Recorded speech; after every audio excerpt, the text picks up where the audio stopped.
আজ যাকাত নিয়ে দুটো কথা বলবো।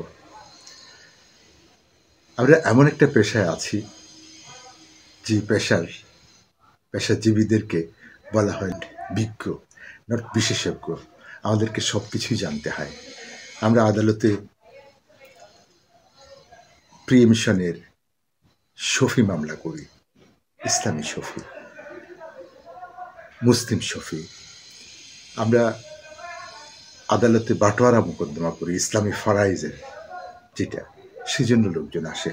আমরা বিবাহ বিচ্ছেদ, দাম্পত্য পুনরুদ্ধার, নাফাকা, আপনার খোরপোশ, ভরণ পোষণ ইত্যাকার সব কিছুই আমরা করে থাকি। সেই হিসেব টিসেব কষতে হলে ক্লায়েন্টরা আমাদের কাছে আসে, কিন্তু যাকাতের হিসাব বের করার জন্য কেউ আসবে সেটা কোশ্মিনকালেও ভাবিনি, কিন্তু এবার তাই হয়েছে। তো আসেন, যখন আমাদেরকে তো সেটা বলে দিতে হয়। আমি যাকাত নিয়ে লেখাপড়া করলাম। আমাদের বিষয়টাই হচ্ছে লার্ন অ্যান্ড আর্ন। তুমি পড়তে থাকো এবং আয় করতে থাকো। তো যাকাত নিয়ে যা পড়েছি বুঝেছি সেটাই আপনাদের সাথে আজ শেয়ার করার একটু চেষ্টা করব। যাকাতের শাব্দিক অর্থ হচ্ছে বেড়ে যাওয়া, ক্রমশ বৃদ্ধি পাওয়া। যাকাতের আরেকটা হচ্ছে বিশুদ্ধ করা, প্রবৃদ্ধি করা, পবিত্র করা। তো আমরা এই যাকাতের মধ্যে এই দুইটার অর্থই আমরা খুঁজে বের করতে পারি, যে যাকাত প্রদানের মাধ্যমে আপনার সম্পদ কমে না, বরং এটা বেড়ে যায়, এটার মধ্যে বরকত আসে। আর যাকাত দিলে আপনার সম্পদটা পবিত্র হয়ে যায়। বলা হয়ে থাকে আপনি যাকাত যোগ্য সম্পদ আপনার কাছে আছে এবং যাকাতের যে অর্থটা আপনি না দিয়ে আপনার ঘরে রেখে দিয়েছেন, সেই জিনিসটা যেটা রেখেছেন সেটা একটা ভয়ঙ্কর বিষাক্ত সাপ আপনি আপনার ঘরে পুষছেন। কখন যে আপনাকে ছোবল কোন দিকে মারবে আপনি কোনোভাবেই এটা অনুধাবন করতে পারবেন না। এই জন্য বলা হয়েছে যে যদি যাকাত গ্রহীতা না পাওয়া যায়, তাহলে যাকাতের সম্পদ আপনি ঘর থেকে বের করে রাস্তায় ফেলে রাখুন, ডাস্টবিনে ফেলে রাখুন, কিন্তু তারপরেও এটা ঘরে রাখবেন না। এত শক্ত কথা বলা হয়েছে। ইসলামের 5 পিলারের মধ্যে যাকাত অন্যতম একটি। ইসলামের 5 পিলারের মধ্যে 3টি বাধ্যতামূলক, করতেই হবে এনিহাউ। আর দুটোর ব্যাপারে বলা হয়েছে আপনার যখন সামর্থ্য হবে তখন আপনি করবেন। এই দুটো হচ্ছে, একটি হচ্ছে হজ, আরেকটি হচ্ছে যাকাত। তো যাকাতটা আমাদের উপর কখন ফরজ হবে, এ ব্যাপারে কয়েকটি আলোচনা আছে। আমি শুধু দুটো আলোচনা করব। যাকাত আপনার উপরে কখন ফরজ হতে পারে, এর দুটোর হচ্ছে, একটি হচ্ছে নেসাব পরিমাণ সম্পদ যদি আপনার কাছে থাকে। হোয়াট ইজ দ্য নেসাব? নেসাবের অর্থ আছে, নেসাব অর্থ ভাগ্য, নেসাব অর্থ পরিমাণ। হ্যাঁ, যদি থাকে নসিবে আপনা আপনি আসিবে, গান শুনেছেন?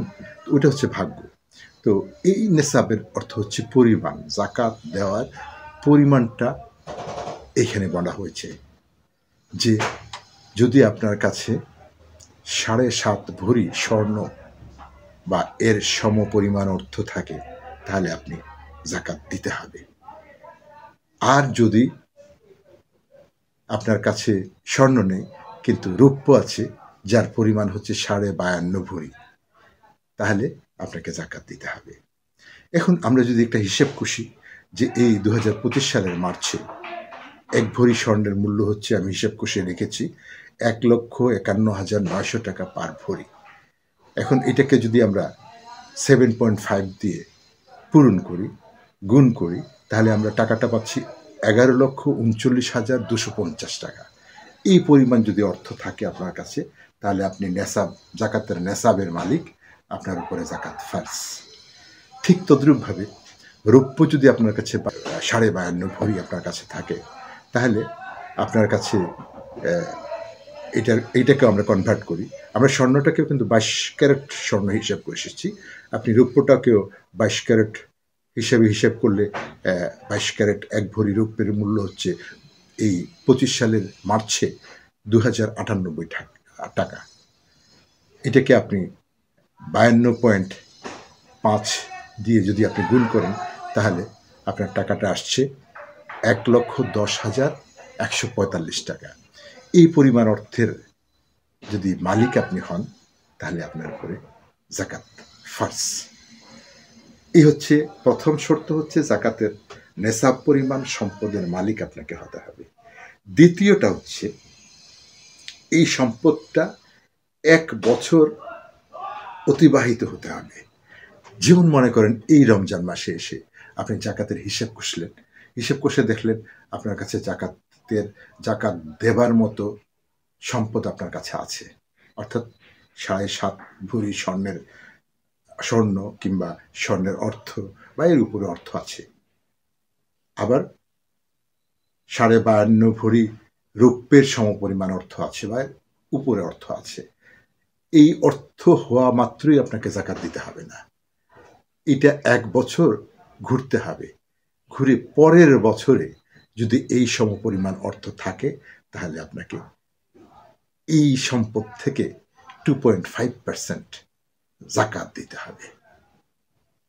এখন একটা সমস্যা দেখা গেল যে এই আজকে যে হিসেবটা আপনি কষলেন জাকাতের, আপনার কাছে দেখা গেল জাকাতের নেসাব আপনার কাছে আছে, পুরো পরিমাণ অর্থ আছে, কিন্তু এই রমজান গেল, শাওয়াল গেল, জেলকদ গেল, জেলহজে এসে দেখা গেল আপনার কাছে আছে মাত্র 3 ভরি স্বর্ণ, বাকিগুলো আপনার কাছে নাই, এনিহাও আপনার কাছ থেকে আউট হয়ে গেছে। আবার দেখেন মহরম, সফর, রবিউল আউয়াল এসে দেখা গেল আপনি শূন্য, আপনার কাছে 1 টাকাও নাই। এইভাবে গিয়ে গিয়ে শাবান আসলো, রমজান আসলো, রমজানে এসে দেখলেন না আমার 7.5 ভরি পরিমাণ অর্থ বা 7 ভরি পরিমাণ স্বর্ণ আমার আছে, তাহলে কিন্তু আপনাকে জাকাত দিতে হবে। মাঝখানে যে ছুটে গেছে ওইটা ধর্তব্য বিষয় নয়। যেদিন আপনি হিসেব করছেন, এর পরের বছরে আবার যখন হিসেব কষবেন, তখন যদি ওই আগের হিসেবের সমতা বজায় থাকে, অর্থাৎ নেসাবে পরিমাণ অর্থ থাকে, যতটুকু থাকবে ততটুকুর আপনাকে জাকাত দিতে হবে। তাহলে জাকাতের জন্য আমরা দুটো শর্ত, প্রধান শর্ত পেয়েছি। একটি হচ্ছে নেসাব পরিমাণ সম্পদ আপনার কাছে থাকতে হবে, আর অপরটি হচ্ছে এই সম্পদটা 1 বছর ঘুরতে হবে। বছরটা কিসের? ইংরেজি হিসাব না, এটা হচ্ছে চন্দ্রবর্ষ, চাঁদের হিসেবে যে বর্ষটা আসে সেই বর্ষের হিসেব কষে আপনি দেবেন। জাকাতের কথা পবিত্র কোরআনে স্পষ্টভাবে 32 জায়গায় এসছে। আবার যদি জাকাতকে ভিন্ন অর্থে সাদাকা, নাফাকা, ইনফাক এগুলো নিয়ে জাকাতের অর্থ আমরা উঠাই, তাহলে প্রায় সালাতের যেভাবে 82 বার এসছে, জাকাতের কথাও 82 বার এসছে। জাকাতটা খুবই গুরুত্বপূর্ণ একটি ইসলামের মৌলিক বিধান। এখন এই দুটো নেসাব আপনি পেয়েছেন, একটি স্বর্ণের, একটি রৌপ্যের। এখন এর মধ্যে আপনি কোনটাকে জাকাতের পরিমাপক হিসেবে ধর্তব্য করবেন, সেটা আপনার উপরে স্বাধীনতা দেওয়া হয়েছে। আপনি যদি মনে করেন রৌপ্যের যে 52.5 ভরি এর যে অর্থ আপনার কাছে আছে 1,10,145 টাকা, এই টাকার মালিক হয়ে গেলেও আপনি জাকাত দিতে পারেন। অথবা আপনি অপেক্ষা করবেন যে আপনার কাছে স্বর্ণের যে 7.5 ভরি স্বর্ণ, এর অর্থ হচ্ছে 11,39,250 টাকা, সেই পরিমাণে আপনি অপেক্ষা করতে পারেন। কিন্তু উত্তম পন্থা হচ্ছে আপনি রৌপ্য অনুযায়ী জাকাতের নেসাব পূর্ণ করা এবং এই টাকার উপরেই জাকাত দেয়া, এটা হচ্ছে উত্তম তরিকা। আমাদের প্রাথমিক যুগে রৌপ্য এবং স্বর্ণ এটার সমতা ছিল 7.5 ইকুয়াল টু 7.5 ভরি স্বর্ণ ইকুয়াল টু 52.5 ভরি রৌপ্য। কিন্তু কালক্রমে রৌপ্য নিচে পড়ে গেছে, স্বর্ণ উপরের দিকে উঠে গেছে। তো এই যে উঠে যাওয়া নিয়ে আপনার মধ্যে একটা স্বাধীনতা তৈরি হয়েছে যে আপনি কোনটাকে আপনি নেসাবের ধার্তব্য বিষয় হিসেবে গণ্য করবেন, রৌপ্য নাকি স্বর্ণ। তবে আবারও বলছি, উত্তম তরিকা হচ্ছে রৌপ্যকে আপনি জাকাতের নেসাব হিসেবে ধর্তব্য বলে পরিগণিত করবেন। এখন আমরা দেখি আপনার কোন কোন সম্পদের উপর জাকাত আসবে। সম্পদের মধ্যে প্রথমটা হচ্ছে আপনার জমি থেকে, আবাদি জমি থেকে উৎপাদিত ফসল। এই ফসল যদি আপনার নেসাবের সমপরিমাণ, এই হিসাবের সাথে আপনি মিলাবেন এই অর্থটাও। দ্বিতীয়টা হচ্ছে আপনার ব্যবসায়ী সম্পদ।